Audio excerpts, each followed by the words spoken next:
All right. Thank you everyone for coming. As you can see, today I'll be talking about some complex analysis stuff. But it's not all complex analysis. Don't worry. There's going to be some ODE stuff, and there's also going to be some information regarding special functions. Now, is there anyone who doesn't know what is complex analysis? Okay, that's pretty good. Does everyone know what is an ordinary differential equations? Good, okay. So we have all the prerequisites to continue. All right, so this work is well, I can say partially the fruit of my summer project. So last summer I did a summer project supervised by Professor Rod Halberd, and the project, which I will also mention a bit later, is about zeros of this thing called Wronskians in a complex plane. Of course, I will have to introduce what are Wronskians, and through Wronskians, I think it would be a really good opportunity to talk about some special functions, and then of course I'll say a few words about my summer project, what I did, what I managed to do, and most importantly, what I did not manage to do. If there is one really big takeaway from my summer project, it is that the study of differential equations here that we do is not representative of what they actually are. Here at UCL, in the first 2 or 3 years, when we do differential equations, we always say that, okay, we can solve them. We always do linear differential equations, or almost always. But the truth is, differential equations can be really, really complicated. You can solve some of them. A lot of them cannot be solved. Some of them can be solved, but not by explicit expressions. And one very, special thing about ODEs in general is that it is quite often more useful to see ODEs on the complex plane instead of the real plane. I also have a few words on that. Okay, so let's talk about Wronskians, because we don't know what they are. Allow me to introduce them. So in the simplest case, let's consider two differentiable one-variable functions f and g. Then the Wronskian of those two functions is written as curly w of f and g, and it is the determinant of this matrix consisting of f and g as well as their derivative.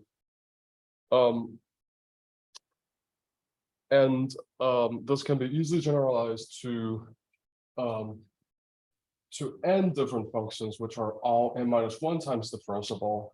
It will just becomes the determinant of this matrix here. We assume that all of the functions here are at least n-1 times differentiable, so we don't get into any kind of trouble. From this definition, we see that if we have two functions and then we take the Wronskian, then this Wronskian operator is generally not commutative. So we don't have FFG, WFG is WGF. We don't usually have that. But what we can have is that the function might be complex valued. That's absolutely fine.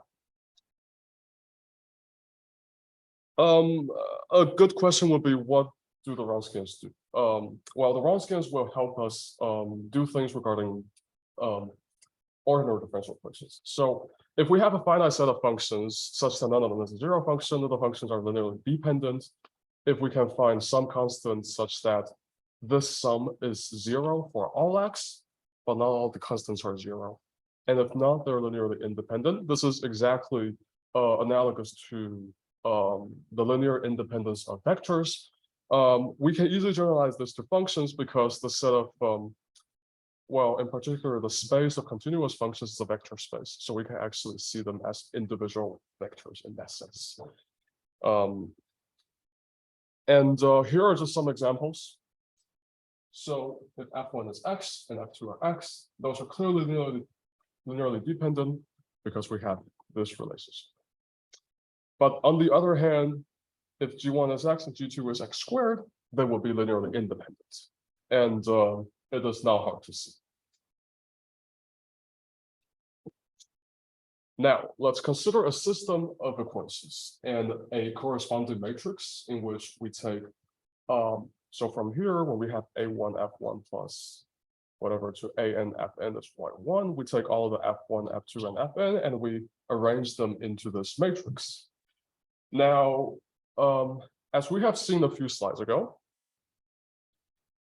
this is the same matrix A as we have here. So if we take the determinant of A, that would give us the Wronskian of F1, F2, all the way to Fn. Ah, yes. Sorry about that. There you go. You see that? Yeah. All right. Okay. So yeah, as I said, if we take the Wronskian, we take the determinant of this matrix A, we would recover the Wronskian that we had over here. And it is known that if we have a system of equations and we have a matrix like this, if for some initial data, y1 all the way to yn, and here I assume them to be real, they can be complex, but let's not do that yet.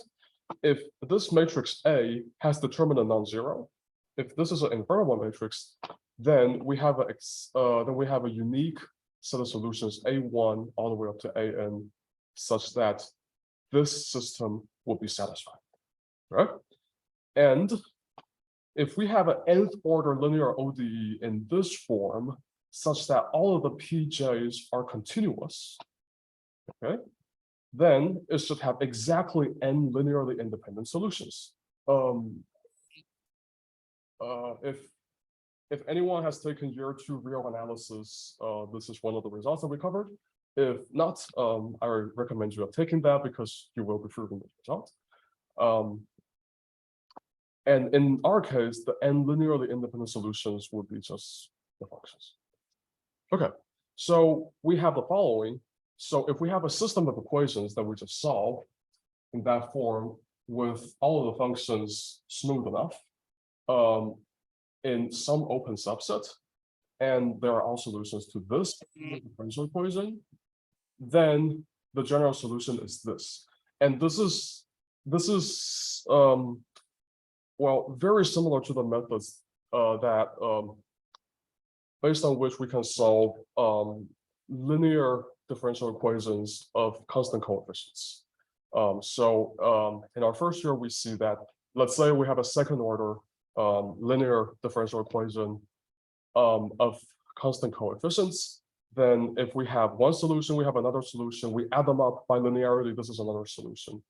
And based on this theorem, we can actually add all of those functions up, multiply by some constant, and then we just add them up, we get a new solution. Of course, the condition is that the Wronskian is non-zero everywhere in this open subset that we are considering. So we need all of the functions to be linearly independent in this subset. One might ask whether the converse is true. The converse is not. You need to impose some extra conditions. So by Giuseppe Piano, it is by Giuseppe Piano who came up with this counterexample. So if we work in the reals, and then we take fx to be x squared, and we take gs to be sine x times x squared, then both f and g are once continuously differentiable. This is what C1 means, if someone is not familiar with the notation. And we also have that the Wronskian is zero everywhere, but f and g are linearly independent in any neighborhood of zero. And can everyone see this? Do I need to write it down? Okay. No, okay. But about 10 years later, another mathematician called Maxime Berger actually came up with a better condition. So you need the derivative of those functions to not vanish at any point of this subset that you're considering your functions to be in. Then, if you have Wronskian zero, then the two functions are linearly dependent. So those are some of the results that they came up regarding Wronskians. So yeah, it would then be really interesting to look at the zeros of Wronskians, because if the Wronskian is non-zero, then the functions are the Wronskian of a few functions are non-zero, then those functions are linearly independent. But if they're zero, we don't really know a priori what happens. So the zeros would be, in this case, the degenerate points, and because of that, they are of our interest. To look at them, however, we need to specify what are the FIs. So in my work, I use low degree polynomials for FIs, because then if we, let's say, have two polynomials of low degree, then we can then the Wronskian is actually a polynomial, and it is relatively easy to evaluate. The FS, however, do not need to be really easy to evaluate. In fact, they can be really crazy. So there are functions that cannot be expressed using elementary functions, such as the gamma function. If every one of you have heard of it, you're going to see it. It is an integral, and some of the functions will only have a series representation, as you will see, which introduces us to a broader class, or how should I say it, a broader like prototype of functions that we call special functions. Does anyone want to guess what do I mean by a special function?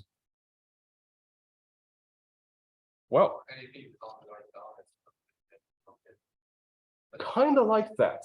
It's actually much easier than this, because there is no one definition for what a special function is. They just pop out in many places, in different fields of math. Also, they appear in different areas of physics. There is no single definition, except that you see them everywhere. And you see them in a lot of places that you don't really expect them to pop up. One instance where they can pop up is as solutions to ODEs.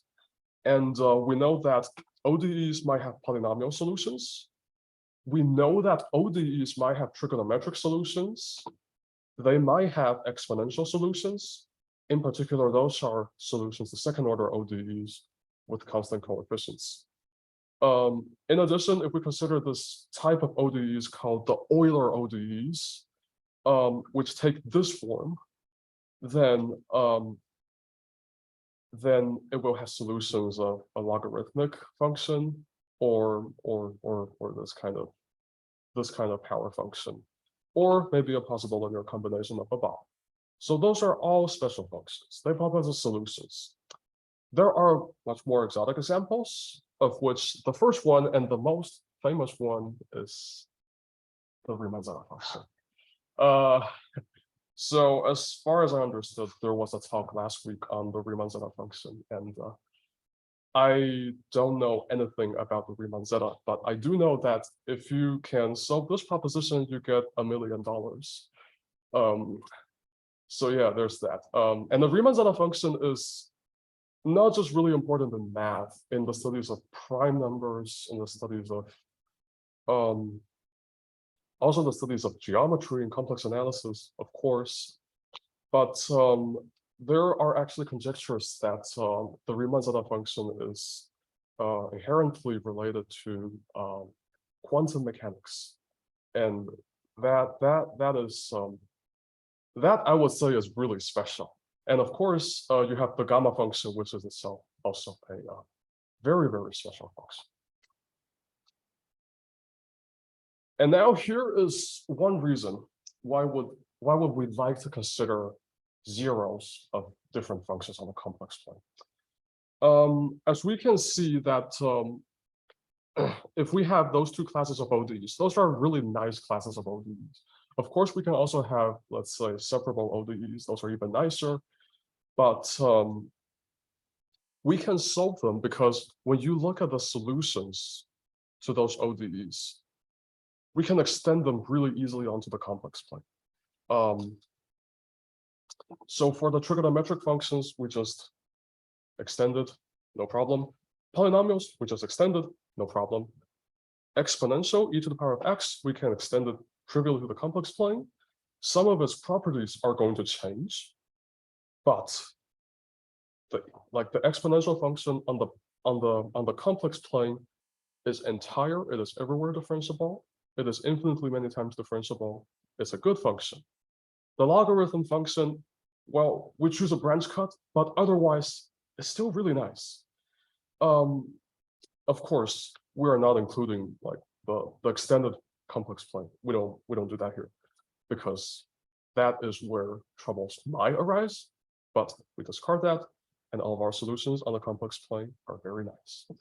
And also, there are some special functions which are actually quite regular enough, but they really, really become special when we see them on the complex plane. I will provide two examples here. The first example are the Bessel functions. So there are two types of Bessel functions. The first kind, which is the jn's, and the second kind, which are the yn's, which I do not write out explicitly because that would be way too long. The Bessel functions are series, and they are general solutions to Bessel's equation, which we can see here. In particular, if n is an integer, both jn and yn are holomorphic on the complex plane. Those are really nice functions. If n is not an integer, then this guy is slightly problematic because z to the power of 2k plus n would have some kind of a z to the power of fractional power in it. And that would mean that we need some kind of a branch cut, which is, again, usually the negative real axis. However, we can easily eliminate it by considering j and z over z to the power of n. So we get rid of this n on the numerator here. And that will be a really nice function without any kind of branch cuts. So from here we can also see that jn is regular when z is 0, but yn actually has a simple pole because of the sign factor in the denominator. And here is a visualization of Bessel functions. Okay, so on here, in this picture, we can see the Bessel functions of first kind, and here we can see the Bessel functions of second kind. And here they're on the real, they're on the real line, and on the real line, the Bessel functions are slowly decaying functions. So when you increase the variable, they're going to slowly decrease. They oscillate around the x-axis, and then they will slowly and surely vanish to 0. But on the complex plane, things get much more complicated. Unfortunately, I can't really tell you what is happening in, let's say, this picture right here. But yeah, the color change actually tells you like some kind of a sign change, if I understood correctly. So in Mathematica, you can do these kind of plots. In particular, this one is j1/3. So for this jn, you put n here, and you put n here. As we sort of expected, we actually have a branch cut. The branch cut is here. It's this slightly whitish place where we can see a very sudden change of color. So this is a branch cut. And in the second plot, we have j2/z². And we can see that there is no longer any sort of very sharp change of color anywhere. Except maybe at those places, but those will be our zeros. So the branch cut has disappeared from here. And this is a sketch of y2. This is the Bessel function of second kind on the complex plane. And you can see a white line here that would be a branch cut. That would be the branch cut we have. And then there's this gray circular thing that actually implies the pole at 0. Let's do another example. So this is another polynomials that pop up in all kinds of places, and they are called Hermite polynomials. Can everyone first of all see that this is a polynomial to begin with? Because when we differentiate this exponential thing, this guy itself actually don't vanish. So this guy and this guy would cancel out. So we actually get a polynomial indeed. Those would be the general solutions to Hermite's equation, which you can see here. And in particular, if n is an integer, we can extend Hermite polynomials trivially to the complex plane, and it will be entire there. However, if n is not an integer, we're going to get something very crazy, and I'm not going to go over what they are, as we can see here. So this plot tells us how Hermite polynomials look like on the complex plane. A characteristic of Hermite polynomials is that for odd ends, they are odd. For even ends, they're even. And we can see the parity clearly on here. If we take, let's say, if we take this blue curve, which is h4, and then we reflect it over the y-axis, it's symmetric, right? And this would be a Hermite polynomial h3 on the complex plane. It is beautiful. It's beautiful. It's entire. And in this neighborhood, it looks like this. However, if we put n equals half, and then on the complex plane, it looks like whatever that is, and we have something really crazy going on here. And that is because we have this half derivative thing, which becomes very messy, and I don't want to get into it.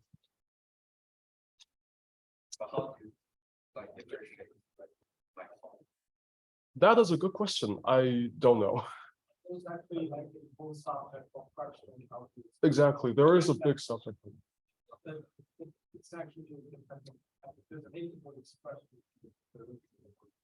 Yes, it's really complicated, and I didn't want to get into that.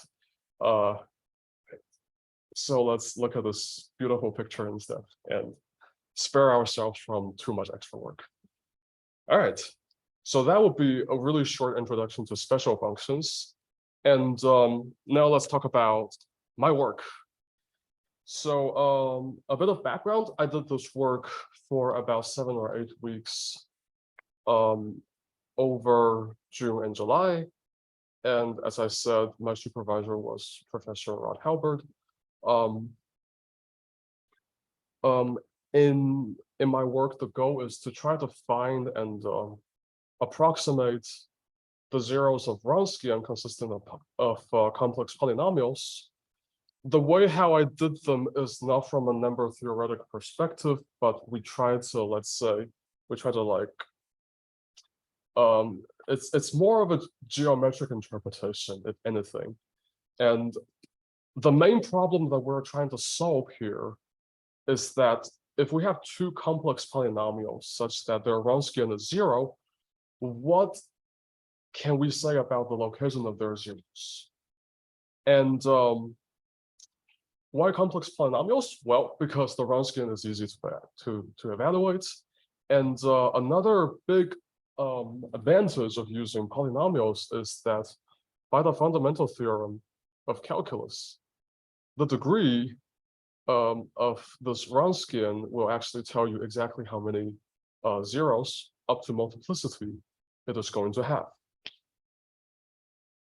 In particular, in my work, I am going to say that the Wronskian is a second-degree polynomial, so it will always have two solutions.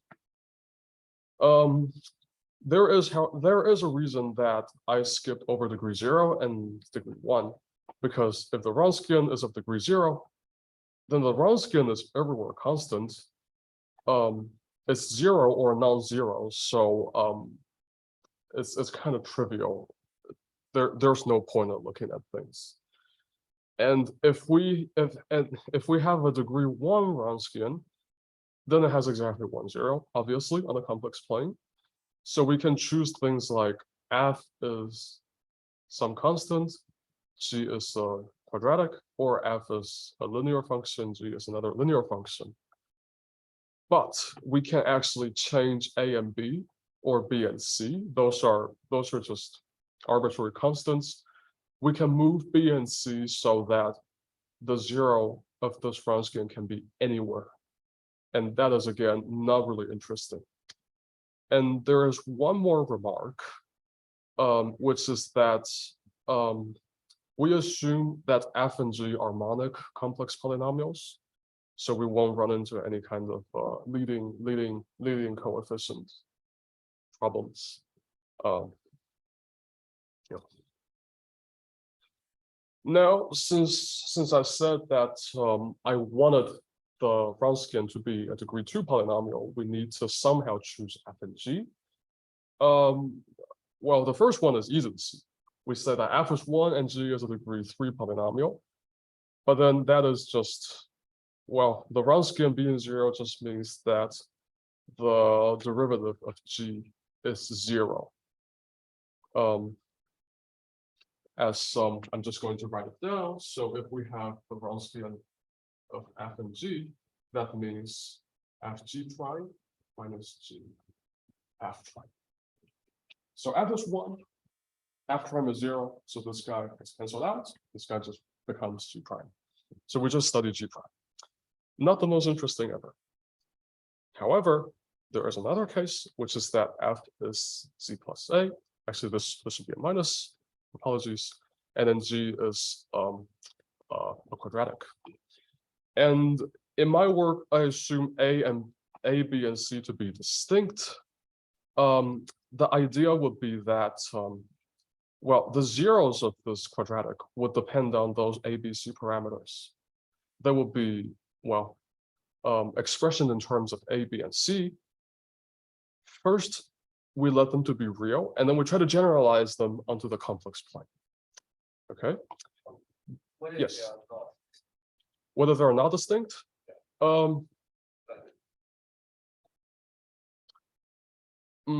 If they're not distinct,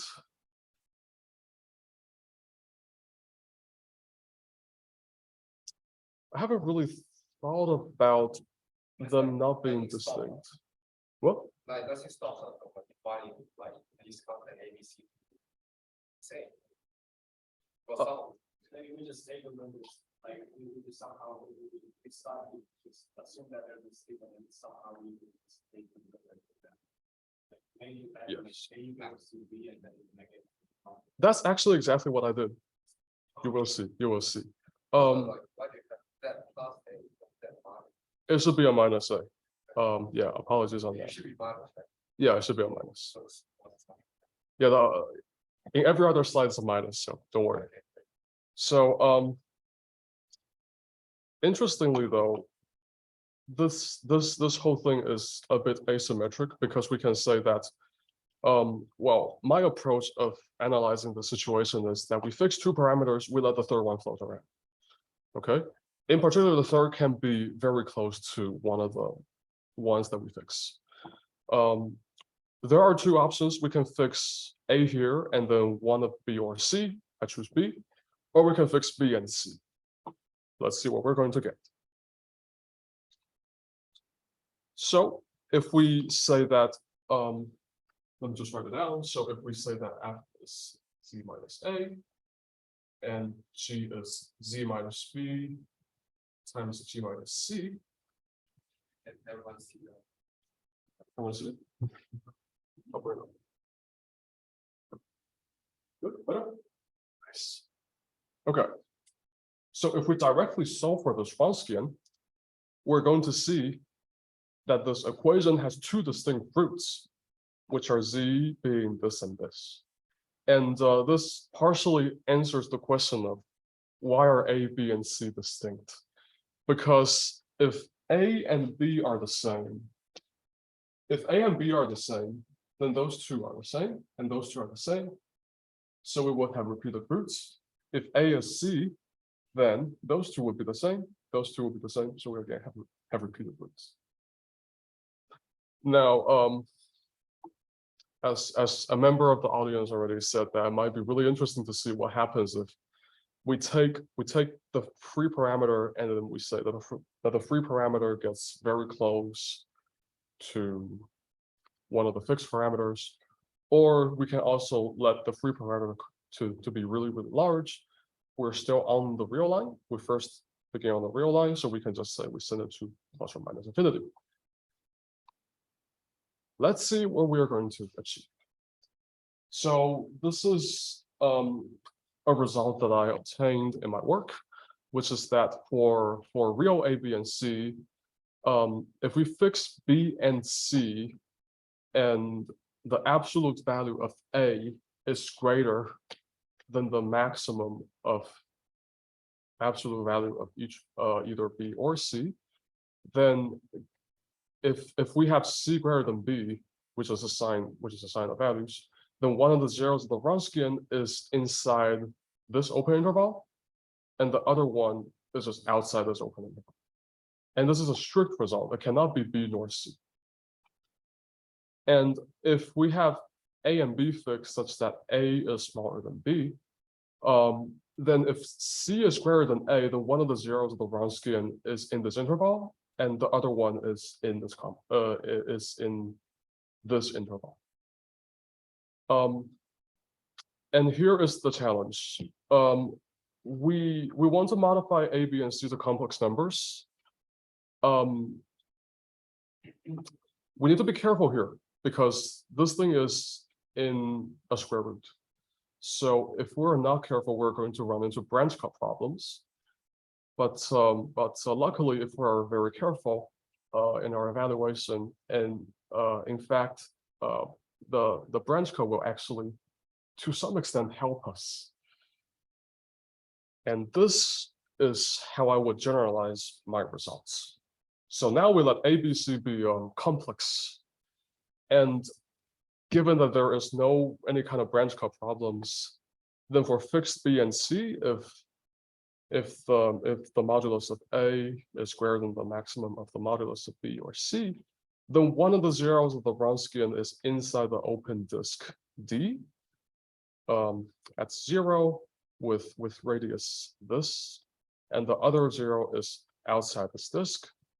And for if A and B are fixed, if the real part of C is greater than the real part of A, then one zero of the Wronskian will be in this half plane, and the other zero will be in this half plane. Let's compare the two statements that I have. So here we have for the real case, if we have C greater than B, then one of the zero is inside some interval BC, and then the other zero is outside the interval. Now, for the complex case, the one zero of the Wronskian is inside the open disk. Instead of an interval, now we have an open disk. And for the second statement, in the real part, we have the Wronskian be in this interval and the other one be in that interval. And this half plane is actually, well, if you think about like one interval being here and one interval being here, then you draw a half plane here, then one is here and one is here. So those are indeed quite analogous. I do have to say that I think, although I think I came up with a pretty good argument for two, I think one, at least the way how I tried to prove it, was not really good, and you're going to see that. So the first ideal proof is that we fix the true parameters to be 1 and -1. So we're going to get two cases: A is -1, B is 1, or B is -1, C is 1. And I claim that if we prove this specific case, we're actually done. Why? Because we can always just transform A, B, and C by affine transformations. For example, a Möbius transformation to some other triple. And since Möbius transformations are uniquely defined by 3 points, we can just map ABC to anything. It's a conformal map, and we will be okay. Let's take a look at the first case, which I tried to do here. So the first case is that A is -1 and B is 1. Okay, we substitute them in. We see that the roots are Z are these. And what we want to show is that for the real part of C greater than -1, 1, 0 is inside this half plane and the other one is outside this half plane. The first thing to notice is that we're going to get branch cut problems if C is real and C is less than -1, because this guy would just be a negative real number, and then we are in some trouble. But don't worry, this is not going to play that big of a part. The way how I try to evaluate this is that we try to write 2 + 2c square root as some kind of a zeta plus I eta. So this guy will have a real part and a complex part, and we try to solve for zeta and eta so that the zeros are -1 plus minus zeta plus I eta. And after some very tedious algebra for solving zeta and eta in terms of the real part of C and the imaginary part of C, we eventually arriving this expression for zeta and this expression for eta. I claim that this is a fantastic result for us, and we are done. Why is that? Because we first noticed that we assume that the real part of C is greater than -1. So we can say that zeta is never 0 because we have a 2 + 2 times real part of C. It's always greater than 0. This part is clearly also non-negative. So zeta is never 0 and eta is well defined. Why is this good for us? Well, let's take a look at this expression. If we have -1 plus eta, then that will be greater than -1 because eta is zeta is positive in this case, and then we have some kind of a imaginary part. So let's say if we start, so if this is -1, this is the real axis, this is the imaginary axis. What is going to happen is that we have -1 plus zeta plus I eta. So if we have plus zeta, it's going to be here. We don't care about where eta is. Eta can be like here, eta can be like here, but it will be somewhere in this right half plane. And similarly, there will be another root on the left half plane, and that will be this minus here. So yeah, so we have got, so in that case, we have sort of got this result here. The other case, on the other hand, is much trickier, and I don't think I produced a good result from here. Let's see how I did it. So again, we substitute the values of B and C into this expression, and that's going to give C to be those two roots. The maximum of the modulus of B or C is 1. So we want to show the 1, 0 is in the unit disk and the other one is outside the unit disk. So the first thing to notice here is that there is more branch cut problems than the last case. So first we see that the segment, the segment of the real axis from -1 to 1 has to be cut, because otherwise this thing is just negative and real, and that is not allowed. Also, if A is any imaginary number, that's going to give us, well, some real number minus some real number -1, which again is not okay. So what's going to happen is that the whole imaginary axis has to be cut.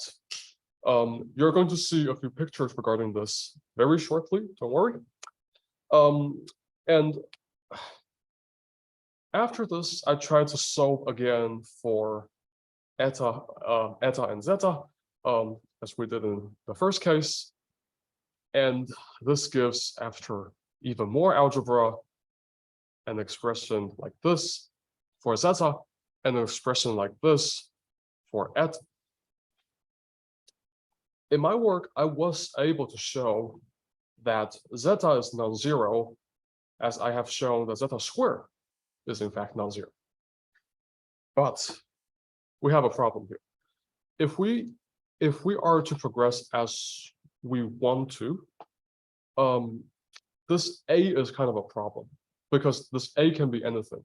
In the last case, this will be a -1. As we can see, this is a -1. This is a fixed number. But here A is a free parameter. And well, away from the branch cuts, it can be any number. So we need to somehow take care of this issue.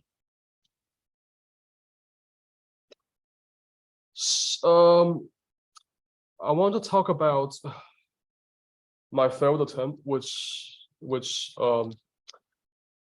has to do with Rouché's theorem. So recall that by Rouché's theorem, if we have a region with closed simple boundary and two holomorphic functions in this region, such that one bounds the other on the boundary of this region, then f and f plus g will have the same number of zeros in this region. I thought that might be really useful because we, in this case, are interested in the number of zeros in and outside the unit disk.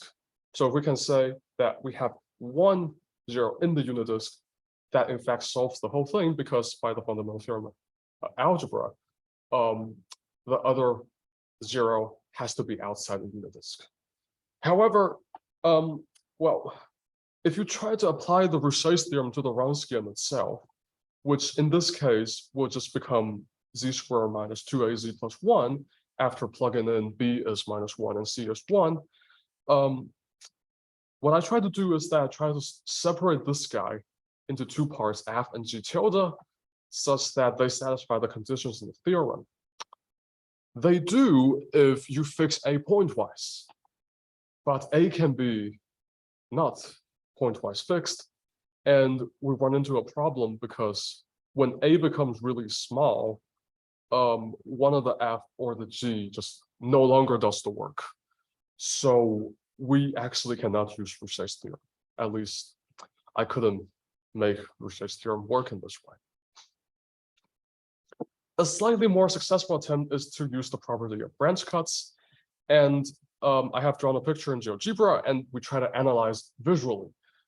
So I'm gonna like first go through the procedure first. So we first choose a greater than 1 to be strictly positive, and then 1 0 will be outside and 1 will be inside the disk. We rotate a. We rotate a using this rotational map, such that theta is between -pi and pi.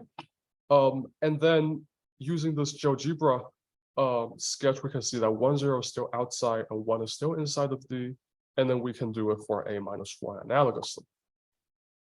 Let's try to do that. I hope it works. It does. So if we put our A to be here, it's outside the unit disk, and this will also just correspond to our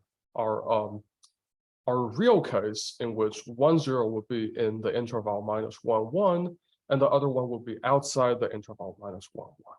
So z1 will be one of our roots, z2 will be the other one of our roots, and when we try to rotate this point A, we can still see that z1 and z2 are, well, z2 is inside the disk and z1 is outside the disk. And here we need to be careful, because this imaginary axis is a branch cut. You can't rotate over it, because a property of the branch cut is that if you go over the cut continuously, you're going to get into problems. And that is the case here. If you go over it, we see that z1 is now inside the disk. even though Z1 is not if we don't go over. If we don't go over and Z2 is inside the disk, and here actually when you go over it, Z1 will be inside the disk and Z2 will be outside the disk. So if we go this way, we can only go by about 90 degrees. But what we can do is that we can rotate over the real axis, because the real axis from -1 to 1 in our case is cut, but from -1 to infinity is not cut. So we can actually rotate over this real axis without much problem. And then we see that again, 1, 0 is inside the disk, 1, 0 is outside the disk. Similarly, if A is negative and A is smaller than -1, we can do the same thing. We rotate, we see that 1 root is inside the disk, 1 is outside the disk. Again, 1 root is inside the disk and 1 root is outside the disk. So, so that would be one intuitive way of justifying why is 1 root always in the disk and 1 is always outside the disk. Now, one thing I didn't touch is that this A can well be inside the unit disk itself. And you can actually see that if A is inside the unit disk itself, again, we have 1, 0 in the disk, Z2 is in the disk, Z1 is not in the disk. And here, Z2 is still in the disk, Z1 is not in the disk. But now we have Z1 in the disk and Z2 not in the disk. So this is where I ran into all kinds of troubles. I couldn't really prove the case for mod A smaller than 1.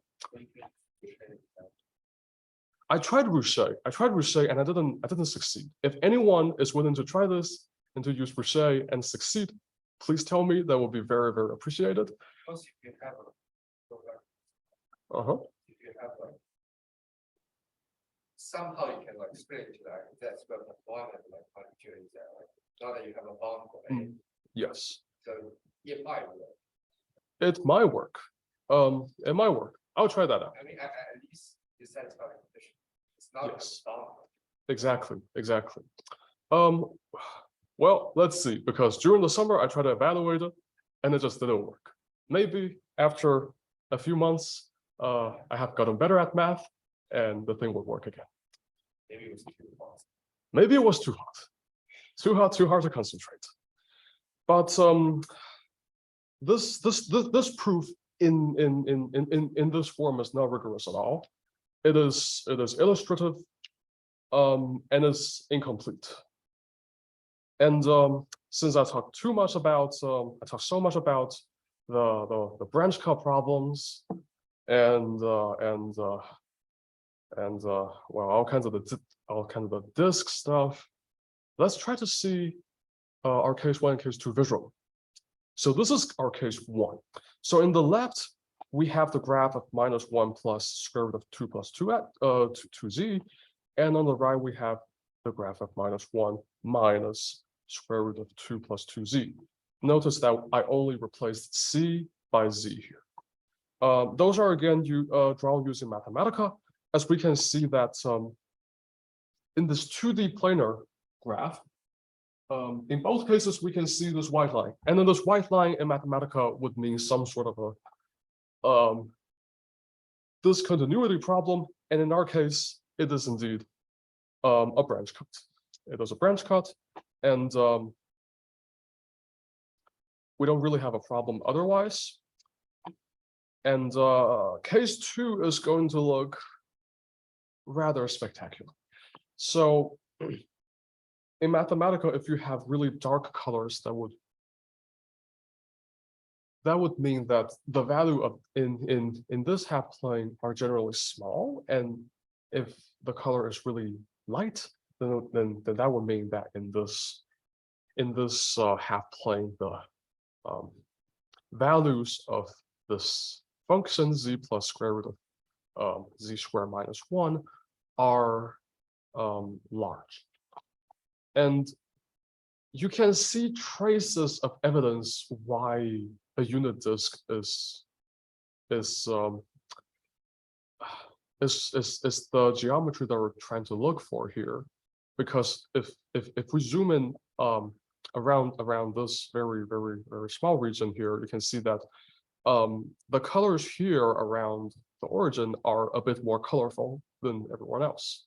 So we have like some different shades of red, different shades of green, purple, and yellow, and at other places the colors are much more uniform. And the same argument can be said for z minus square root of c squared minus 1. Again, here I only replaced the argument a by z. But when we look at the 3D sketch, this is where really bizarre things happen. When we look at this segment of real line, which we justified that must be cut, we can see here that it is indeed an ordinary branch cut, but it turns out that the imaginary axis is not only cut, the whole surface is like flapped. So those are actually almost like, we have a really bad discontinuity here. So so again, it was correct to be very careful around this cut. Yeah, the imaginary axis is, as I said, completely torn off. And that would be it about my summer research. And I just want to say a few more about the applications of the zero pole counting techniques on the complex plane. So the first one would be nonlinear ODEs, and also very difficult linear ODEs as well. The most famous nonlinear ODEs would be the Pont-Levé transcendentance, which is actually the main research area of Professor Halberd. So if any one of you is interested, feel free to ask him more on the subject. So many nonlinear ODEs, they don't really have elementary solutions, given that they have solutions. But then those solutions that you can write down for nonlinear ODEs on the complex plane are quite often meromorphic, which means that they're holomorphic, aka complex differentiable everywhere except at a set of isolated points, which are its poles and potentially also essential singularities. And there is this theory called Nevanlinna theory on pole counting, which is a very well-established theory done by this Finnish mathematician called Rolf Nevanlinna in the mid-1950s. And again, this is one of the research areas of Professor Halberd. The second big application for zeros and poles on the complex plane would be fluid mechanics. In particular, Professor Rob McDonald's research is about vortex dynamics, and the zeros and poles would represent moving vortices. How do they move, you might ask? Well, as we said, that the zeros and poles would be the zeros and poles for sometimes for special functions, and then the special functions would be generalized solutions for ODEs. But for ODEs, we might change like different initial conditions. So for example, for the Bessel functions, we might change the n. Same for the Hermite polynomials, and those would be so-called movable singularities. And again, we need some sort of a zero and pole counting technique. And last but not least, zeros and pole counting techniques are really important in the studies of number theory, in particular in solving the Riemann hypothesis and in things like elliptic functions, modular forms, algebraic geometry, and so on. So I guess we can say that the zeros and pole counting techniques and questions regarding how do we, let's say, deal with the zeros and where they are on the complex plane are useful. And I was really happy to myself learn about this this research process on zeros of different polynomials on the complex plane. And I hope you really enjoyed my talk. I hope you really liked my my visualizations. And yeah, that's it. Thank you.